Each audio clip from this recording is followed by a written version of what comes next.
এবং নির্বাচনে অংশগ্রহণকারী সকল রাজনৈতিক দল ও ব্যক্তি আন্তরিক উদ্যোগ এবং সাধারণ জনগণের স্বতঃস্ফূর্ত অংশগ্রহণ গণতন্ত্রের ইতিহাসে একটি উজ্জ্বল দৃষ্টান্ত হয়ে থাকবে। বিএনপির চেয়ারম্যান জনাব তারেক রহমানের নেতৃত্বে বর্তমান জাতীয় সংসদে বিএনপি ও সমমনা দলগুলোর 2/3 বেশি আসনে বিপুল ভোটে জয়লাভ করেছে। জাতীয় সংসদে একটি শক্তিশালী বিরোধী দলের পাশাপাশি কয়েকজন স্বতন্ত্র সংসদ সদস্যও রয়েছেন। আমি এই সংসদে আপনার মাধ্যমে প্রধানমন্ত্রী তারেক রহমান এবং তার নেতৃত্বে গঠিত নতুন সরকারকে আন্তরিক অভিনন্দন জানাচ্ছি। জাতীয় সংসদের সকল সদস্যের প্রতিও রইল আমার প্রাণ ঢালা শুভেচ্ছা ও অভিনন্দন। আমি মহান মুক্তিযুদ্ধের লাখো শহীদ এবং বীর মুক্তিযোদ্ধাদের শ্রদ্ধার সঙ্গে স্মরণ করছি। একই সাথে স্মরণ করছি বীরাঙ্গনা মা বোনদের এবং আমাদের সকল শহীদদের যারা বিভিন্ন গণতান্ত্রিক আন্দোলনে শহীদ হয়েছেন। স্বাধীনতার ঘোষক শহীদ রাষ্ট্রপতি জিয়াউর রহমান বীরুত্তম স্বাধীনতা এবং মুক্তিযুদ্ধের ইতিহাসের সকল নেতার অবদানকেও আমি শ্রদ্ধার সঙ্গে স্মরণ করছি। বাংলাদেশের 3 বারের নির্বাচিত সাবেক প্রধানমন্ত্রী ও বিএনপির সাবেক চেয়ারপারসন দেশনেত্রী বেগম খালেদা জিয়ার অবদানকে শ্রদ্ধার সঙ্গে স্মরণ করছি, যিনি দেশে সংসদীয় গণতন্ত্র প্রতিষ্ঠা করেছেন। গণতন্ত্র প্রতিষ্ঠার লড়াইয়ে প্রতিবার সামনের কাতারে থেকে আপোষহীন নেতৃত্ব দিয়েছেন।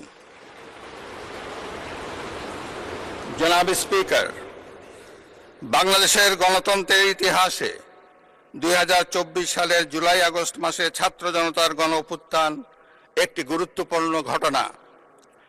কোটা সংস্কার আন্দোলন থেকে এক পর্যায়ে এটি ফ্যাসিবাদ বিরোধী আন্দোলনে রূপ নেয়। দেশের ছাত্র জনতা, কৃষক, শ্রমিক, শিক্ষক, সাংবাদিক, বুদ্ধিজীবী, প্রবাসী তথা সকল শ্রেণী পেশার মানুষ গণতন্ত্রের পক্ষে রাজনৈতিক দলসহ সকলের সম্মিলিত আন্দোলনের ফলে 2024 সালের 5ই আগস্ট তৎকালীন ফ্যাসিস্ট সরকারের পতন ঘটে। হাজারো শহীদের রক্তের উপর দিয়ে তাবেদার ও ফ্যাসিবাদ মুক্ত নতুন গণতান্ত্রিক বাংলাদেশের সূচনা হয়।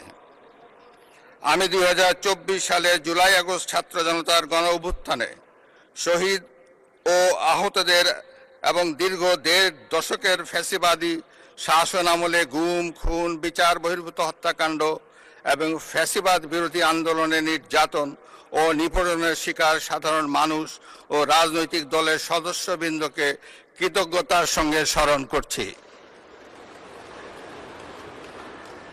যাদের অসামান্য ত্যাগের মাধ্যমে বাংলাদেশ ফ্যাসিবাদ মুক্ত হয়ে গণতন্ত্রের পথে যাত্রা শুরু করেছে। সকলকে জানাই আমার আন্তরিক শ্রদ্ধা। 2024 সালের গণ অভ্যুত্থানে সহস্রাধিক মানুষ শহীদ হয়েছেন। নারী, পুরুষ, শিশু সহ আহত ও পঙ্গু হয়েছেন কমপক্ষে 30,000 মানুষ। 5 শতাধিক মানুষ চোখ হারিয়ে অন্ধত্ব বরণ করেছেন। 1971 সালের স্বাধীনতা অর্জনের যুদ্ধ, 2024 সালের দেশ এবং জনগণের স্বাধীনতা রক্ষার যুদ্ধ সহ এ যাবৎকাল দেশের ইতিহাসের সকল গণতান্ত্রিক আন্দোলনের শহীদদের আকাঙ্ক্ষিত বাংলাদেশ প্রতিষ্ঠার লক্ষ্যে সরকার কার্যক্রম অব্যাহত রেখেছে। 2024 সালে ছাত্র জনতার গণ অভ্যুত্থানে আহতদের দেশের বিভিন্ন হাসপাতালে চিকিৎসা চলমান রয়েছে। 137 জন গুরুতর আহত জুলাই যোদ্ধাকে উন্নত চিকিৎসার জন্য বিদেশে পাঠানো হয়েছে।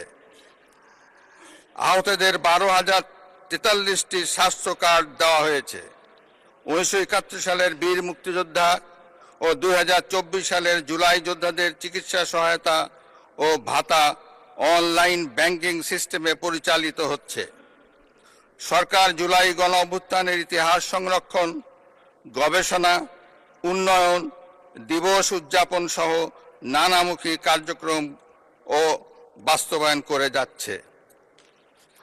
বিশ্ব শিশু দিবস ও শিশু অধিকার সপ্তাহ 2025 উদযাপন উপলক্ষে 2025 সালের 6 অক্টোবর সরকার জুলাইয়ের গণ অভ্যুত্থানে শিশু শহীদদের 60টি পরিবারকে এককালীন 50,000 টাকা সমমূল্যের প্রাইজ বন্ড এবং সম্মাননা স্মারক প্রদান করেছে।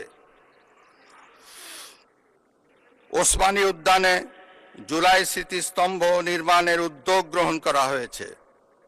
জুলাই আগস্ট গণ অভ্যুত্থানে শহীদদের স্মরণে শহীদি মৃত্যুর নির্দিষ্ট স্থানে স্ট্রিট মেমোরি স্ট্যাম্প স্থাপনের উদ্যোগ গ্রহণ করা হয়েছে। শহীদদের কবর সংরক্ষণ করা হয়েছে।